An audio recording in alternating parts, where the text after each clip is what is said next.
പരിശുദ്ധ അമ്മയുടെ ഈ ആലയത്തിൽ വന്ന് സാക്ഷ്യം പറയാൻ സാധിച്ചതിൽ മാതാവിനോടും യേശുവിനോടും 1000 നന്ദി പറഞ്ഞുകൊണ്ട്. എൻ്റെ പേര് അഖില, ഇതെൻ്റെ ഭർത്താവ് ലെനിനാണ്. ഞങ്ങൾ വയനാട്ടിൽ നിന്നാണ് വരുന്നത്. ഞാൻ കൃപാസനത്തിനെ പറ്റി ആദ്യമായി അറിയുന്നത് എൻ്റെ നാത്തൂൻ വഴിയാണ്. എൻ്റെ നാത്തൂൻ കല്യാണം കഴിഞ്ഞ് 7 വർഷമായി കുഞ്ഞുങ്ങളില്ലായിരുന്നു. ഇവിടെ വന്ന് ഉടമ്പടി എടുത്ത ആ മാസം തന്നെ എൻ്റെ നാത്തൂൻ പ്രഗ്നൻ്റായി. അപ്പോൾ അതുകൊണ്ട് എനിക്ക് മാതാവിൽ നല്ലൊരു വിശ്വാസം വന്നു. അപ്പോൾ ഞാൻ ഇവിടെ വന്ന് ഉടമ്പടി എടുത്തു. 22/8/2025 ഞാൻ ഇവിടെ വന്ന് 23 ഇവിടെ വന്ന് ഉടമ്പടി എടുക്കുന്നത് ആദ്യമായി. അത് എൻ്റെ ഭർത്താവിന് പുറത്തേക്ക് പോകേണ്ട ഒരു ജോലീൻ്റെ ആവശ്യത്തിനായിരുന്നു ഞാൻ ഇവിടെ വന്നത്. അങ്ങനെ വന്നു ഞാൻ ഇവിടെ ഉടമ്പടി എടുത്തു കഴിഞ്ഞതിന് ശേഷം ഞാൻ ഭർത്താവിന് മാൾട്ടയിലേക്കായിരുന്നു പോകേണ്ടത്. അപ്പോൾ ഞാൻ വന്ന് ഉടമ്പടി എടുത്തു, ഞാൻ പോയി. പ്രേക്ഷിത പ്രവർത്തനങ്ങളൊന്നും ഞാൻ അപ്പം ചെയ്തില്ലായിരുന്നു. അതിൽ എൻ്റെ ഭർത്താവിന് എന്താക്കി റിജക്ഷനായി, പേപ്പർ വെച്ചത് റിജക്ഷനായി. പിന്നെ ഞാൻ ഇവിടെ വന്ന് പിന്നെ ഞാൻ ഉടമ്പടി പുതുക്കി അതിൽ ഞങ്ങൾ എന്താക്കി ഇവിടെ വന്ന് പ്രേക്ഷിത പ്രവർത്തനങ്ങളൊക്കെ ചെയ്ത് പത്രം കൊടുക്കലും പിന്നെ അനാഥാലയങ്ങളിൽ പോയി അന്നദാനം കൊടുക്കലും എല്ലാം ചെയ്തു.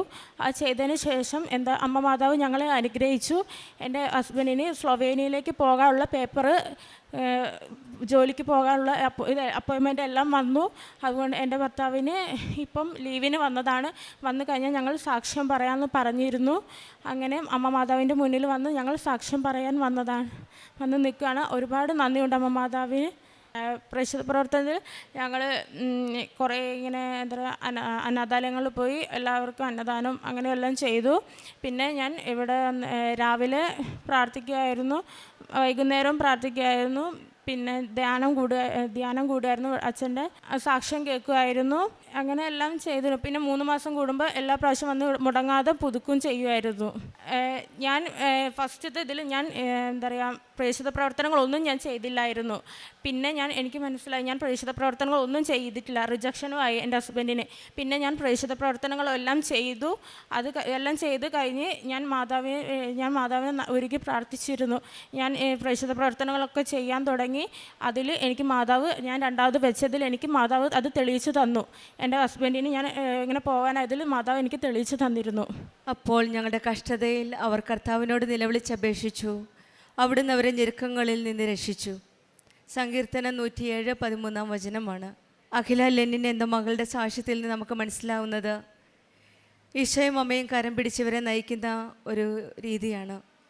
ആദ്യമായി ഈ മകളിവിടെ വന്നപ്പോൾ നാത്തൂന് ലഭിച്ച ഒരു വലിയൊരു ദൈവത്തിൻ്റെ കൃപയും അനുഗ്രഹവുമാണ് ഈ മകൾ ആദ്യമായി അനുഭവിച്ചറിഞ്ഞത്. അതിൻ്റെ പിന്നീടാണ് ഈ മകൾ വന്ന് ഉടമ്പടി എടുത്ത് സ്വന്തം കാര്യം നിയോഗം വെച്ച് സമർപ്പിച്ച് പ്രാർത്ഥിച്ചത്. ഹസ്ബൻഡിന് വേണ്ടിയിട്ട് ഒരു ജോലിയായിരുന്നു വേണ്ടിയിരുന്നത് മെയിനായിട്ട്. അങ്ങനെ ആ ജോലിക്ക് വെച്ചു. ഉടമ്പടി ജീവിതം നല്ല രീതിയിലൊന്നും തുടക്കത്തിൽ നയിക്കുവാനായിട്ട് സാധിച്ചില്ല. മാൾട്ടയിലേക്കാണ് ആദ്യം പോയത്. അതൊരു ഫെയിലിയർ ആയിരുന്നു. പിന്നീട് പ്രേക്ഷിത പ്രവർത്തനങ്ങളും എല്ലാ കാര്യങ്ങളും കുറച്ചുകൂടെ തീക്ഷ്ണമായിട്ട് ഉടമ്പടി ജീവിതം മുന്നോട്ട് നയിച്ചപ്പോഴാണ് ഇവിടെ ജീവിതത്തിൽ ഒരു പുതിയ ഒരു തുടക്കം ലഭിക്കുവാൻ ഇവർക്ക് സാധിച്ചത്. പരിശുദ്ധ അമ്മയും ഈശോയും ഇവരുടെ കൂടെ നിന്ന് ഇവിടെ കാര്യങ്ങൾ നടത്തി കൊടുക്കുന്നതായിട്ടാണ് ഇവരിവിടെ സാക്ഷ്യപ്പെടുത്തിയത്.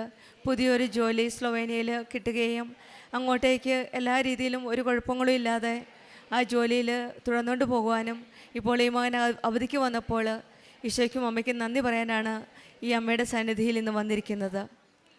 ഹൃദയത്തിൻ്റെ ആഴത്തിൽ നിന്ന് നമ്മുടെ ദൈവത്തെ വിളിക്കുന്ന ഓരോ വിളിയും ഈശോയും അമ്മയും വിളി കേൾക്കാതിരുന്നില്ല. കഷ്ടത ദൈവത്തിൽ നിന്നുള്ള അകലമല്ല. പലപ്പോഴും ദൈവത്തെ വിളിച്ചപേക്ഷിക്കുമ്പോൾ നമ്മളെ ദൈവത്തെങ്കിലേക്ക് നയിക്കുന്ന ഓരോ വഴികളാണ്.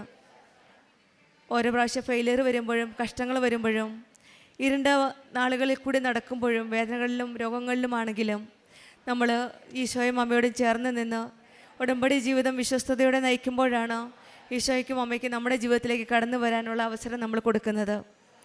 പരിശുദ്ധ അമ്മ നമ്മുടെ നിലവിളി സ്വന്തം ഹൃദയത്തിൽ സ്വീകരിച്ചിട്ടാണ് ഈശോയുടെ അടുക്കിലേക്ക് നമ്മുടെ ഓരോ പ്രാർത്ഥനകളും നമ്മുടെ ഓരോ നിയോഗങ്ങളും സമർപ്പിക്കുന്നത്. നമുക്ക് വിളിച്ചപേക്ഷിക്കാനുള്ള ഒരു സന്നിധിയാണ് കൃപാസനം അമ്മ. ഓരോ കാര്യങ്ങളും നമ്മൾ നിലവിളിച്ച് കരയുമ്പോൾ അമ്മ നമ്മുടെ കണ്ണുനീർ തുടച്ച് നീക്കിയാണ് ഓരോ കാര്യങ്ങളും നടത്തി തരുന്നത്. ഈ സന്നിധിയിൽ നമ്മുടെ ഓരോ കാര്യങ്ങളും എല്ലാ നിയോഗങ്ങളും സമർപ്പിച്ച് പ്രാർത്ഥിക്കാം.